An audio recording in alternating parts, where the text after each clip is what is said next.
अडानी की कंपनी से अब आधी बिजली ही खरीदेगा बांग्लादेश। जाने यूनुस सरकार ने क्यों लिया ये फैसला। विदेशी मुद्रा की कमी से जूझ रहे बांग्लादेश की सरकार ने एक बड़ा फैसला लेते हुए भारतीय अरबपति गौतम अडानी की कंपनी से खरीदी जाने वाली बिजली की मात्रा में कटौती करते हुए इसे आधा कर दिया है। बांग्लादेश से भारतीय अरबपति गौतम अडानी की कंपनी को लेकर बड़ी खबर आई है। बांग्लादेश की सरकार ने फैसला किया है कि अब अडानी पावर से खरीदी जाने वाली बिजली की मात्रा में कटौती करते हुए आधा कर दिया है। अडानी पर अमेरिका में लगाए गए कथित रिश्वतखोरी के आरोपों के बीच बांग्लादेश सरकार ने अडानी ग्रुप के साथ डील की समीक्षा करने की बात कही थी और अब ये बड़ा फैसला लिया है। हालांकि सरकार की ओर से सर्दियों के मौसम में बिजली की डिमांड कम होने का हवाला दिया गया है। बता दें कि गौतम अडानी और उनकी कंपनी ने यूएस में लगाए गए सभी आरोपों को निराधार बताते हुए सिरे से खारिज कर दिया है। रॉयटर्स की रिपोर्ट के मुताबिक बांग्लादेश ने गौतम अडानी की पावर कंपनी यानी कि अडानी पावर से खरीदी जाने वाली बिजली आधी ही करने का फैसला ले लिया है। इसमें कहा गया है कि देश की सरकार ने सर्दी के मौसम में इलेक्ट्रिसिटी डिमांड घटने और पहले से भारी भरकम बकाया पेमेंट में होने वाली देरी के चलते ये बड़ा फैसला लिया है। गौरतलब है कि अडानी पावर ने बांग्लादेश के साथ साथ 2017 से बिजली सप्लाई के लिए 25 साल का कॉन्ट्रैक्ट किया था। कंस्ट्रक्ट बांग्लादेश विदेशी मुद्रा की भारी कमी से जूझ रहा है और बकाया चुकाने में भी नाकाम साबित हो रहा है। देश के ऊपर गौतम अडानी की कंपनी अडानी पावर का बड़ा बकाया है और इसे चुकाने में लगातार देरी हो रही है। इसके चलते बीते 31 अक्टूबर को अडानी पावर ने ड्यू पेमेंट में देरी के चलते बांग्लादेश को सप्लाई की जाने वाली बिजली आधी कर दी थी।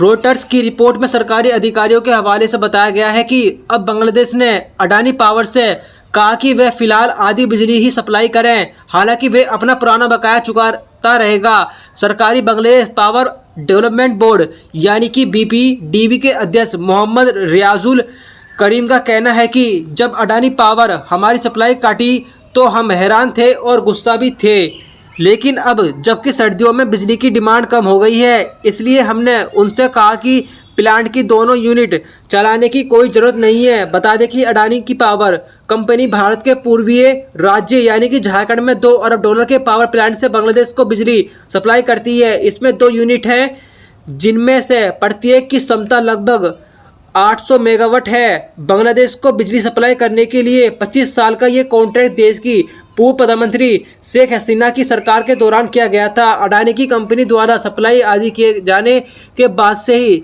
1 नवंबर से एक प्लांट बंद है।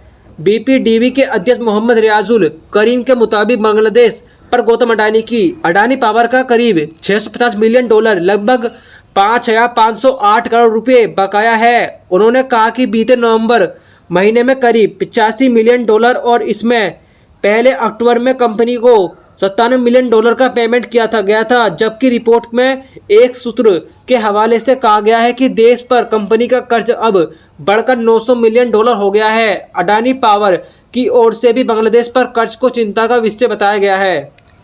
अडानी पावर और बांग्लादेशी बिजली सप्लाई के लिए अडानी पावर और बांग्लादेश सरकार के बीच नवंबर 2017 में डील हुई थी। 10 अप्रैल 2023 से एपीजेएल ने बांग्लादेश को बिजली देना शुरू किया। इस समझौते के तहत अडानी पावर अगले 25 साल तक बांग्लादेश को बिजली की सप्लाई करेगा। अडानी पावर के अलावा बांग्लादेश में 3 और बड़े प्लांट जो बिजली की सप्लाई करते हैं। एक प्लांट पटुआखाली जिले के पायरा में है जहां हर दिन 1244 मेगावाट बिजली पैदा होती है।